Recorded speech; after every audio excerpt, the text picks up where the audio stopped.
ఈ డిఫెక్షన్ సంబంధించి legislative ట్రిబ్యునల్లో speaker ముందు జరుగుతున్నటువంటి ఒక వాదోపవాదాలకు సంబంధించిన అంశము. రెండవదేమో మొన్ననే ఈ మధ్య కాగ్ రిలీజ్ చేసినటువంటి 2 రోజుల కింద 3 రోజుల కింద కాగ్ రిలీజ్ చేసినటువంటి ఒక financial performance of the state గురించి ఇచ్చినటువంటి ఒక అంశం మీద 2 కూడా మీ దృష్టికి తీసుకొచ్చే ప్రయత్నం చేసేందుకు ఈ పత్రికా సమావేశం. ఇది మొన్న ఈవినింగ్ అనుకుంటా తెలంగాణ లెజిస్లేటివ్ అసెంబ్లీ నుండి ఈ బులెటిన్ను పంపించినారు. Bulletin number 22 Wednesday 12th November 2025 date మీద పంపించినారు. నిన్న వచ్చినట్టు మార్నింగ్. అది మీకు ఒక్కసారి చదివి వినిపిస్తా, మీరు అర్థం చేసుకోగలుగుతారు కాబట్టి నేను చదివి వినిపిస్తాను. Telangana legislative assembly bulletin number 22 Wednesday 12th November 2025.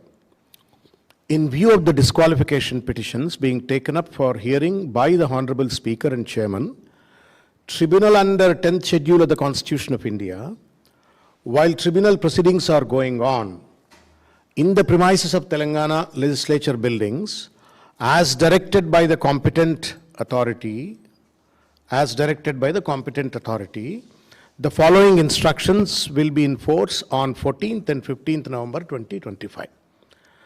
First instruction enti ante, visitors are not allowed within the premises of legislature buildings without valid prior permission. 14-15కు ఏం పర్మిషన్ లేకపోతే ఏ విజిటర్ కూడా రాకూడదు. Okay. 2, media personnel are not permitted to enter into the premises of the legislature building. ఆడేదో దొంగలు దేశాలు పంచుకుంటున్నట్టుగా, media వాళ్ళకి తెలిస్తే ప్రజలందరికీ తెలుస్తుంది అన్నట్టుగా మీడియా వాళ్ళని కూడా లోపలికి రావద్దు అని చెప్పని second instruction. Third instruction, press briefings are not allowed in the media points and also in the premises of legislature buildings. మళ్ళీ ఇక్కడ దొంగలు దేశాలు పంచుకున్నట్టు అదేదో సీక్రెట్ దేశ భద్రతకు సంబంధించినటువంటి ఒక ప్రొసీడింగ్స్ ఏదో జరుగుతున్నట్టుగా ప్రెస్ బ్రీఫింగ్స్ వద్దన్నారు. దానికి తోడుగా ex-MLCs, ex-MLAs and ex-MPs will not be permitted within the premises of legislature buildings. మాజీ శాసనసభ్యులు కానీ మాజీ ఎంపీలు కానీ ఎమ్మెల్సీలు ఎవరు రావద్దట, ఎంట్రీ కావద్దట, అసలు లెజిస్లేచర్ ప్రిమైసెస్కే రావద్దట. Sitting MLAs, the MLCs and MLAs are permitted up to their respective legislature party officers only. వాళ్ళ లెజిస్లేచర్ ఆఫీస్ దగ్గరికే రావాలి తప్ప ఇంకా ఎక్కడికి కూడా స్పీకర్ ఆఫీస్కో లేకపోతే సెక్రటరీ ఆఫీస్కో రావద్దు అని చెప్పని అంటాడు. 6th ఏంటంటే, the members and their advocates, members అంటే petitioners and respondents, and their advocates appearing before the honourable tribunal under 10th Schedule of the Constitution of India are requested not to carry mobile phones into the court hall, and anyone found indulging in recording of the proceedings, taking photos and videos with their phones, the gadgets will be confiscated and the concerned advocates will not be allowed to appear in the proceedings. అంటే అడ్వకేట్లు కానీ petitioners కానీ ఫోన్లు పట్టుకోపోకూడదు లోపలికి. ఫోన్లు ఒకవేళ పట్టుకోపోయినట్టయితే confiscate చేస్తాం, record చేసినా ఫోటోలు తీసినా కానీ కాన్ఫిస్కేట్ చేస్తామని చెప్పని నరసింహాచార్యులు గారు సెక్రటరీ టు స్టేట్ లెజిస్లేచర్ తర్వాత అన్ని రాజకీయ పార్టీలకు వాళ్ళకి కాపీ పంపినారు. ఇది పూర్తిగా కూడా ఒక నియంతృత్వ ధోరణితో, అరాచకమైనటువంటి ఒక మనస్తత్వంతో, రాజ్యాంగ నిబంధనలు ఉల్లంఘిస్తూ ఇవాళ ఈ లెటర్ రాసినట్టుగా భావించవలసి వస్తుంది.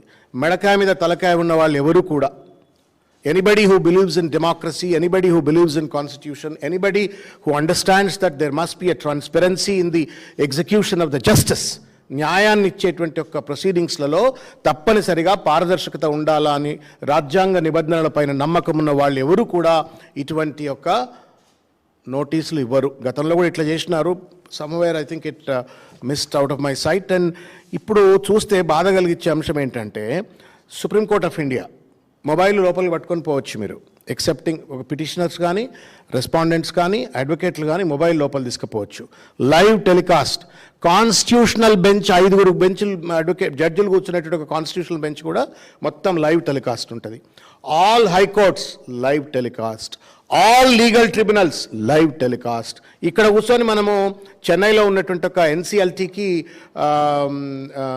మనము వాళ్లకు మనం అడ్వకేట్లు ఇక్కడి నుంచి ఆర్గ్యూ చేయొచ్చు. అంటే దాంతోపాటుగా ఏ అడ్వకేట్ అయినా వాచ్ చేయొచ్చు. ఇప్పుడు మనం కూడా సుప్రీంకోర్టు యాప్ను డౌన్లోడ్ చేసుకొని మనం కనుక కొట్టి చూసినట్టయితే మొత్తం ప్రతి కోర్టులో జరిగేటువంటి ఒక ప్రొసీడింగ్ అంతా కూడా మనం చూసేటువంటి ఒక వెసులుబాటు కల్పిస్తుంది. ఎందుకు?